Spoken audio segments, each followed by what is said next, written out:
later, let's bring in Leopold Traugott from Open Europe. Leopold, how does what the Orban government has done today fit in with what's happening in the rest of Europe, particularly in the wake of the migration crisis that obviously in Germany, for example, had such a profound political impact?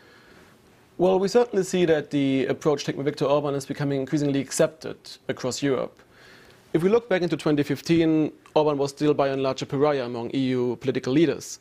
But we now see that more and more politicians, be it in Germany, be it in Austria and Italy, are increasingly pushing for the same kind of policies that Viktor Orban is representing, for unilateral border closure, for cracking down on migration at home.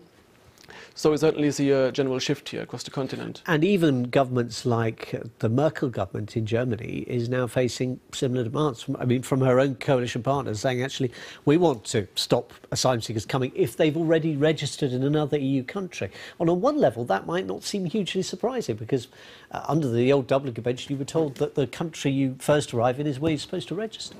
Exactly. I mean, we see these demands not only coming from her sister party, the Bavarian CSU, but also that throughout Germany, many people actually agree with this position, and even Merkel's own party, many think that she has been too liberal on immigration policy.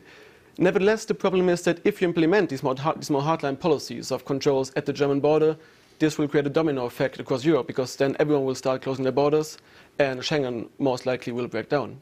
So that's the kind of the free movement zone, at least for EU citizens. What then, how important is the EU summit, the forthcoming EU heads of government summit, for getting some kind of consensus in an area where consensus seems to have been absent for several years? Well, we have two summits upcoming. On the one hand, on Sunday, there's an informal emergency summit of those countries most affected by the migration crisis, where they'll try to get bilateral deals to specifically get refugees to be returned to the countries where they first lodged their claims. But then at the end of the month, there's a general EU summit. But I think there won't be any new great deal reached, disappointingly.